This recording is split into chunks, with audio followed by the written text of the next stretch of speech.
Ola, amiguiños e amiguiñas, benvidos un día máis a Contos en Galego. O conto de hoxe... Se eu fose un gato. De Oco Editora, cos textos de Paloma Sánchez Ibarzábal e coas divertidas ilustracións de Anna Llenas.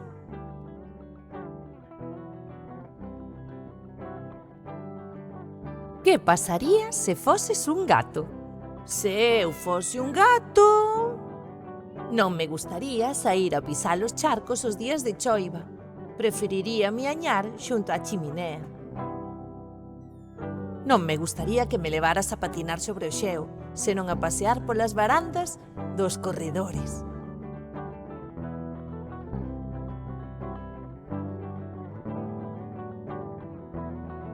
Se eu fose un gato, non me gustaría ir de vacacións á tua praia favorita, senón a tomar o sol polos tellados.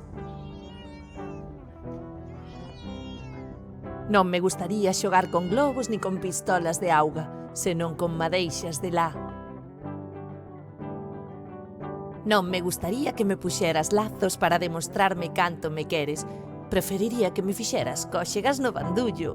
Non podería mercar un agasallo para ti nunha tenda, pero rebuscaría na basura o mellor regalo para a miña mellor amiga. Se fose un gato, non podería asubiar nin bailar contigo cando estivésemos contentos, pero miañaría á luz da lúa. Os domingos non querería ir contigo ao cine, nin ao teatro, nin tampouco ao circo. Preferiría quedarme na casa e perseguir os ratos do faiado. Se eu fose un gato, non poderíamos ir xuntos á escola, por moito que ti choraras. Botaríanme dali en canto puxeran a pata na clase. Pero sempre te agardaría anda á porta. Non tería medo da escuridade e ao chegar a noite cazaría todas as túas fantasmas. Non me gustaría escalar ata o cume dunha montaña.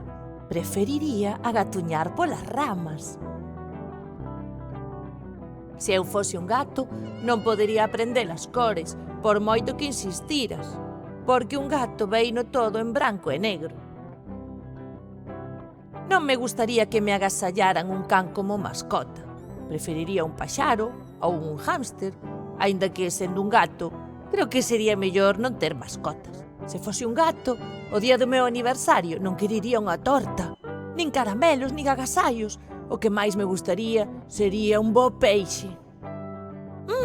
Non son un gato e ás veces tampouco me gusta o mesmo que a ti.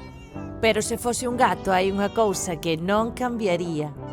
Sempre sería o teu amigo. E ata aquí o conto de hoxe, amiguiños. Espero que vos gustara. Unha aperta.